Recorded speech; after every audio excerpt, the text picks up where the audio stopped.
This video is going to cover how to do regressions and use do files, along with some other topics. I'll be basically going over what I've written in the PDF Stata regressions and do files. First off, I want to make you aware of something that Stata comes with, which is example datasets that often is referred to as system use data. This is data that is with Stata's software and is often referred to when you're reading help files and you scroll down to the examples portion of the help file. This way you can follow along with some examples with a data set that Stata knows you have because it gave it to you.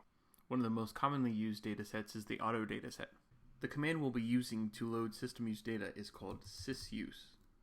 So I'm going to go ahead and type help sysuse to open up the help file.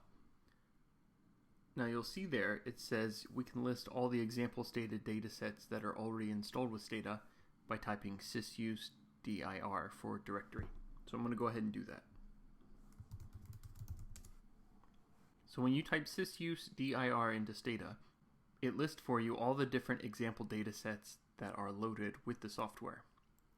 Now as you read help files on different commands, you'll see these being referred to, and some of the examples will ask you to load these. Today we're going to be looking at the auto dataset. So to load the auto dataset, which is already with Stata, you simply type sysuse auto. As you can see, this data comes from 1978. We see the variables now populated with make, price, miles per gallon, and some other variables. And let's just go ahead and browse the data, see what it looks like. So just looking at the data, I see we have the make of the car.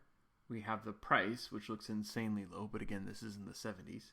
We have miles per gallon. There's a reputation score, a repair record. How do I know that's rep for repair and not reputation? Because I looked over here to the label. It says repair record. We have some measurements for headroom, trunk weight, length, turn, displacement, and gear ratio, and an indicator for whether or not the car is foreign. Suppose we want to know what the effect of miles per gallon is on a car's price.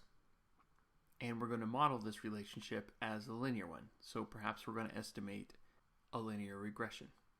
To do this in Stata, you just use the command regress.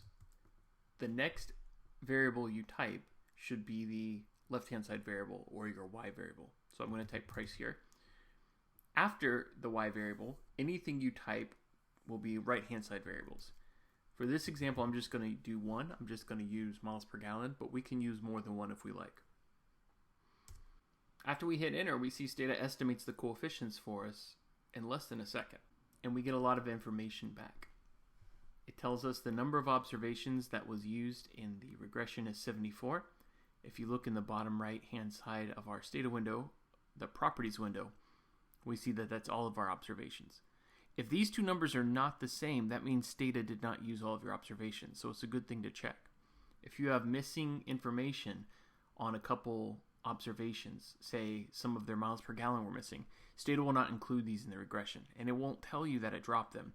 You'll just have to notice that the number of observations in the regression does not equal the number of observations in the dataset. We see the R squared is 0.2196, so approximately 22% of the variation in the price is explained by simply looking at miles per gallon. And looking down at the bottom portion of the results, we get the beta coefficients. So next to MPG, you see the coefficient is negative 238. This means that on average, for every 1 mile per gallon increase in a car's efficiency, this means if we increase the miles per gallon on any given car by 1, the price should go down by $238, or approximately $239.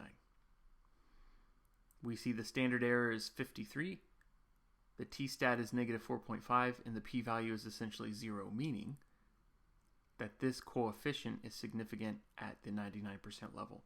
The probability that we got a result this extreme, and it's due to random chance, not because it's actually a negative value, is approximately 0.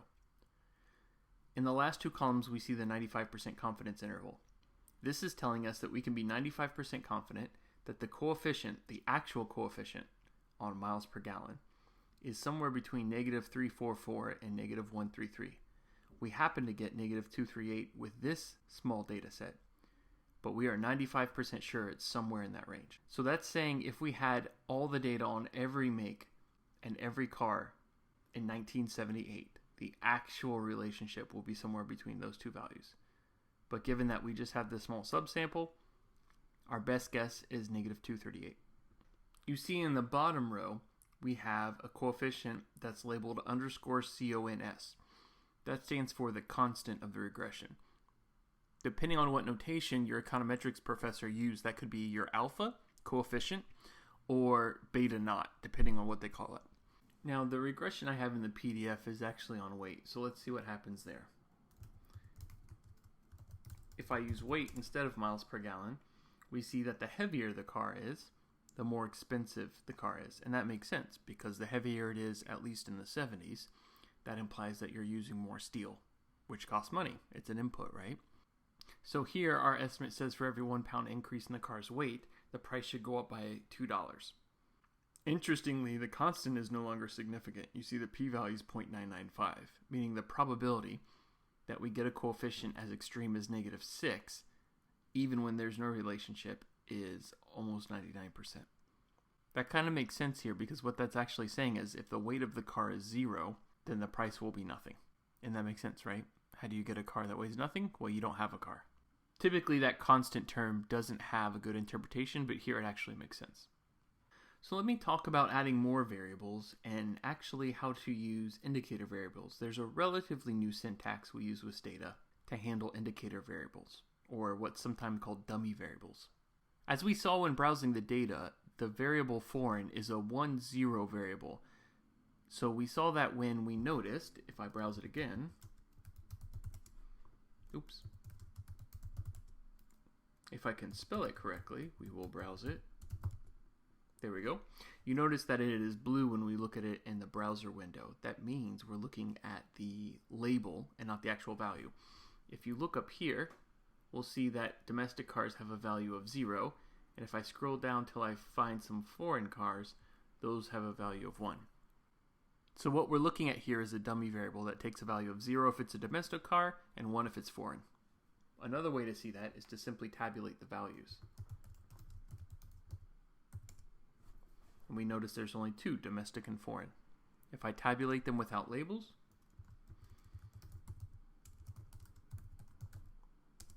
I see that those are either 0 or 1. So sometimes it is useful to use this new syntax when using indicator variables. Let me show you what it looks like. I could type regress price, and suppose I want to look at weight of the car and whether or not it's foreign. I could type c.weight and i.foreign.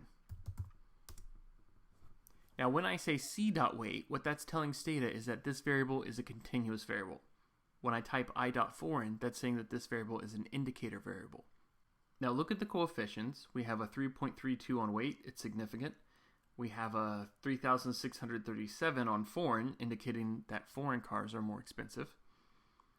And our constant is negative 4942, and that is significant in this regression. But notice, if I do not use this new syntax I'm introducing, the c dot and I dot, notice what happens.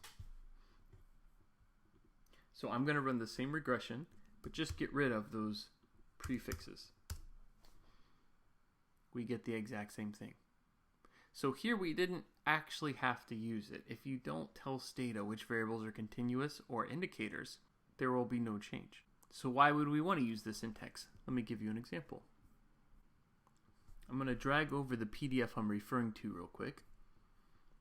So what if we want to estimate this equation right here? Maybe I want an interaction term on weight and foreign. Maybe we think there's a different relationship between the weight of the car, whether or not it's domestic or foreign. For one thing, it'll cost a lot more to ship it here if it's a heavier car and you're bringing it in from abroad.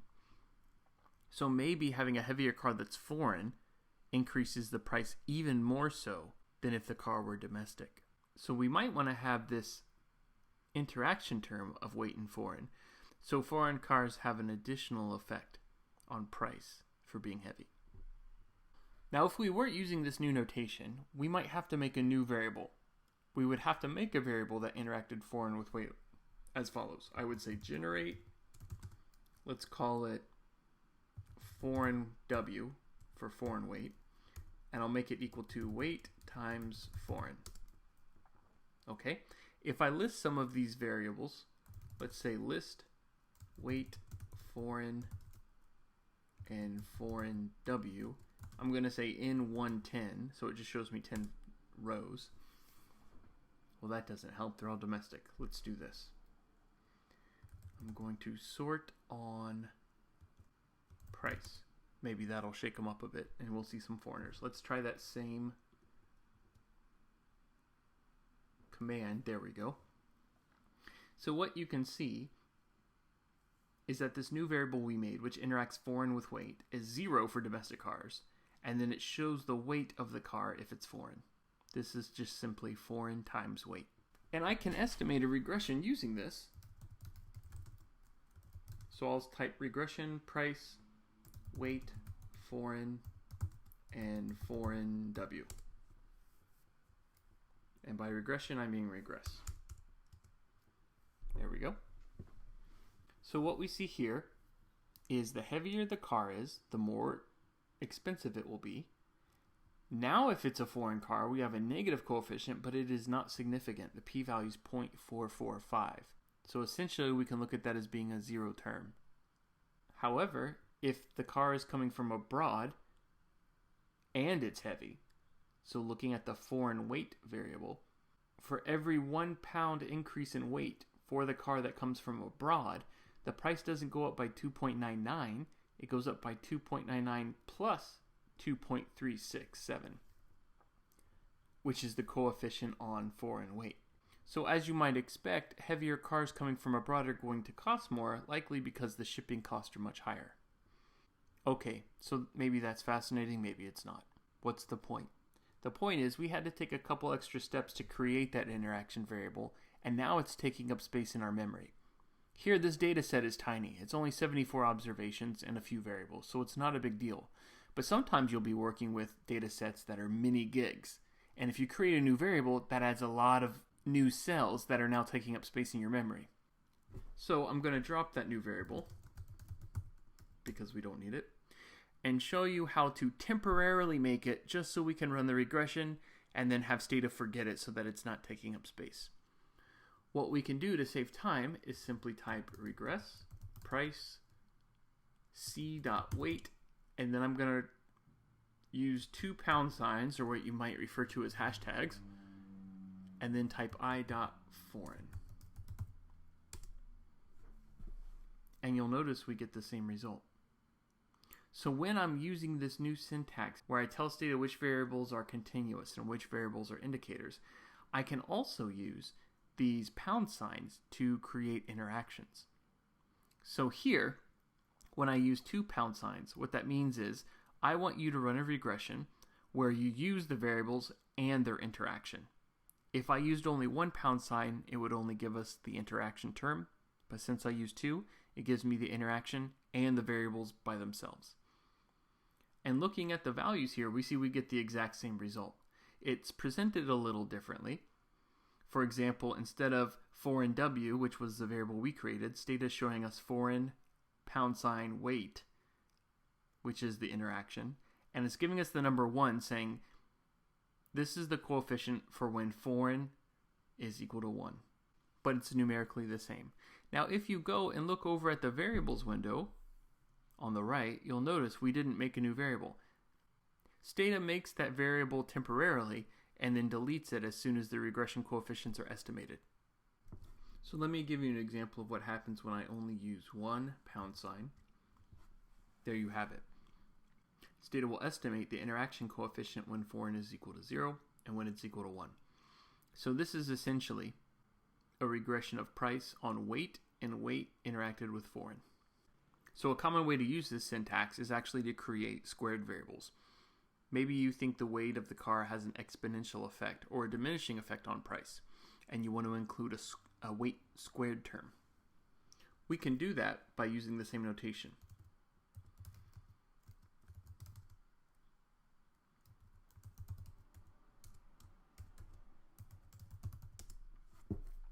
So here I use two continuous variables that are the same, weight and weight, and I use 2 pound signs, which will give us a regression of price on weight and weight squared.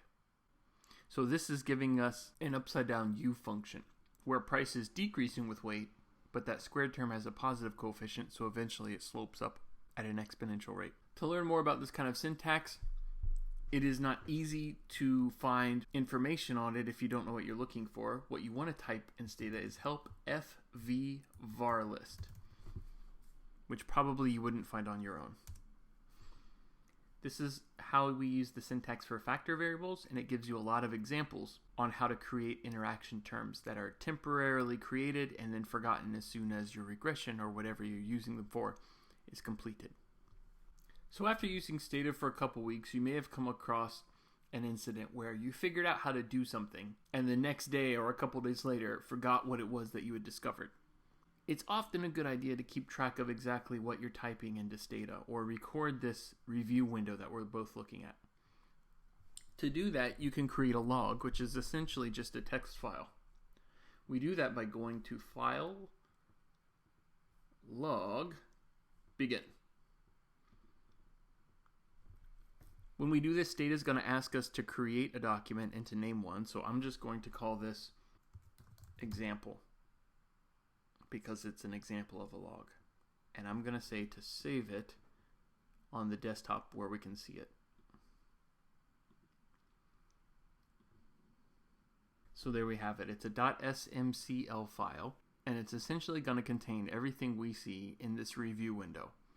So for example, if I did some of those commands that we had already gone over, let's say we're starting with a new data set, so I'm going to say clear, and let's say I used the auto data set, we ran some regressions, I tabulated foreign, and I'm just clicking codes here.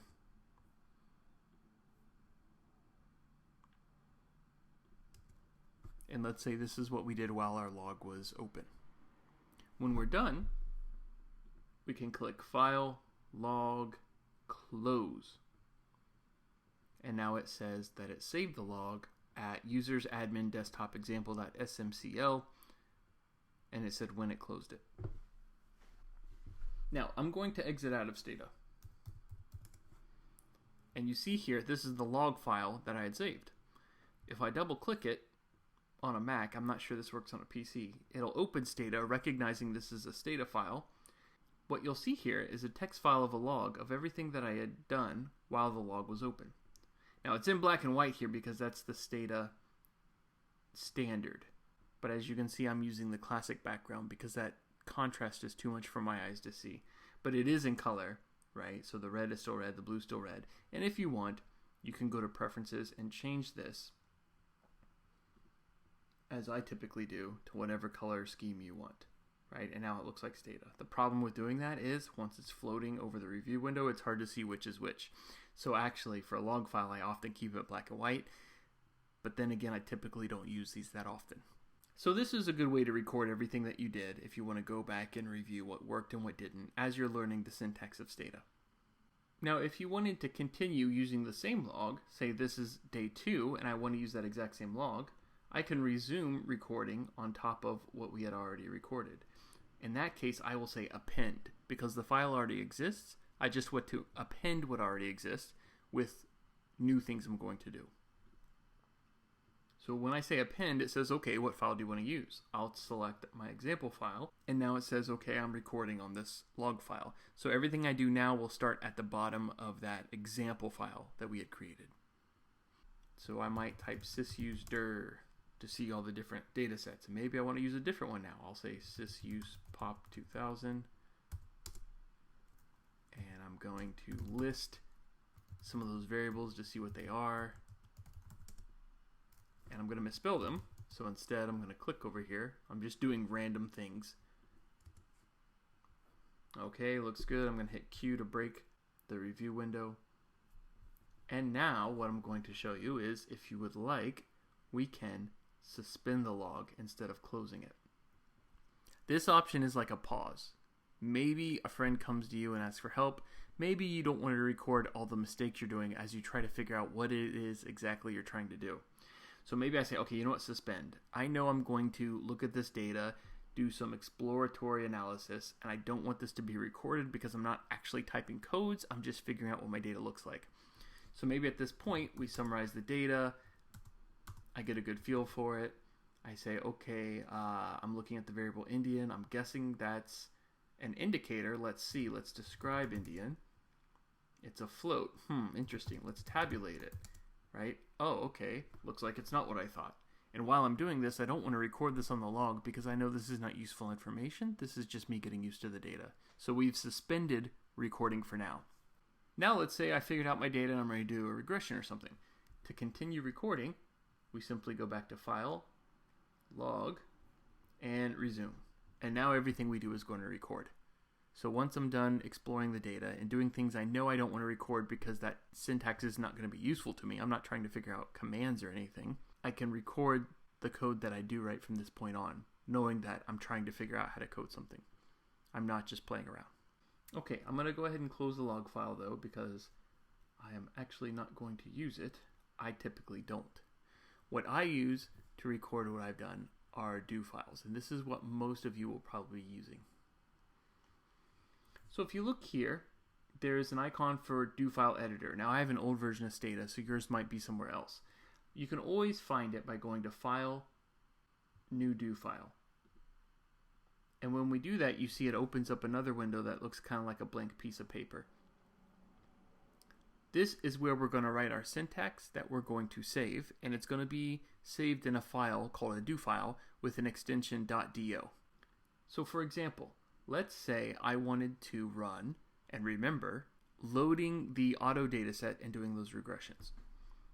I'm going to type here in this do file window, sysuse auto, and on a new line, I'm going to type reg, which is short for regression, price, weight. Then I'm going to have new lines and say regress, price, weight. I'm going to interact that with foreign. And I'm going to put a C in front of weight because it's continuous.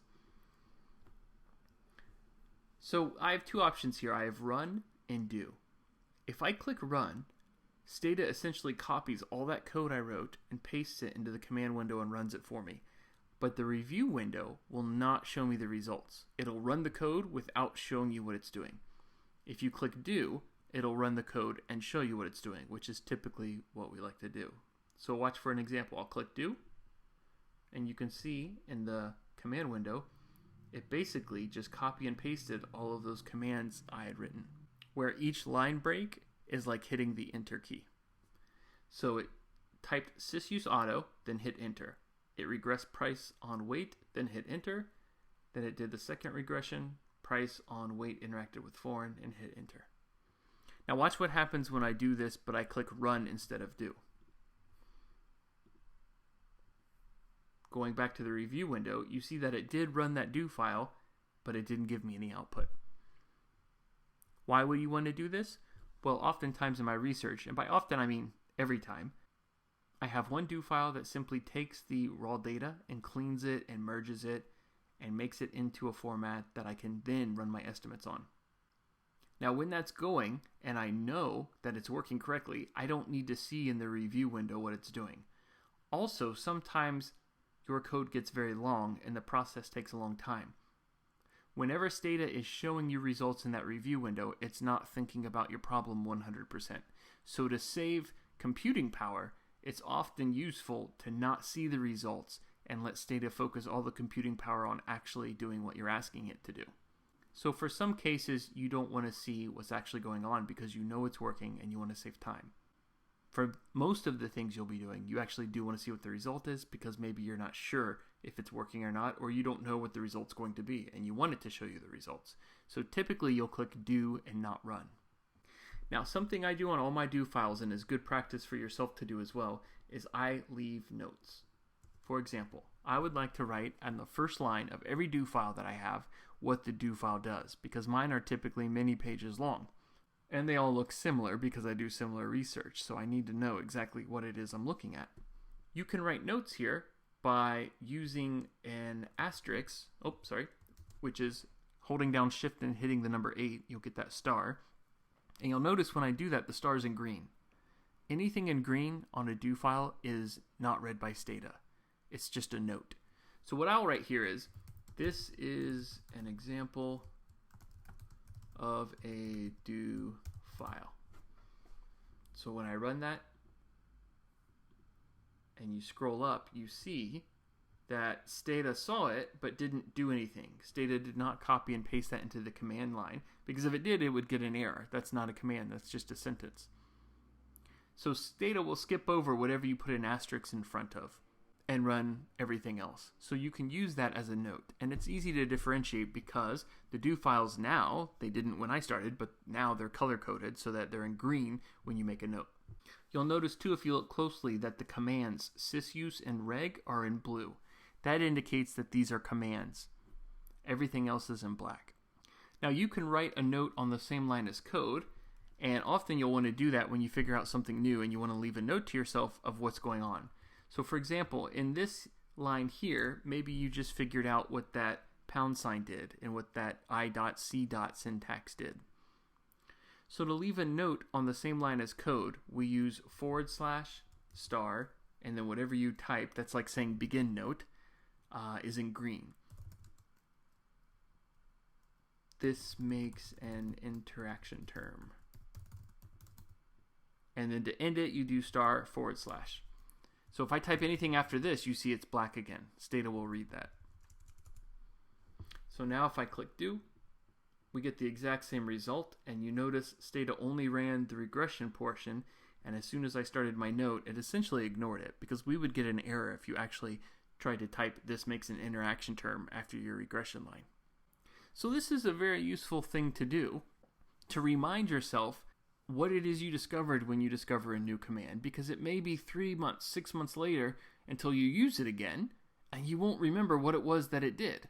If you're not constantly using this software or solving the same kind of problems, you might figure something out and then forget it months later, which is a waste. So always write yourself notes on what it is that you did, what you figured out, and why it makes sense, such that when you read it later, it'll make sense again and you can use the same tool.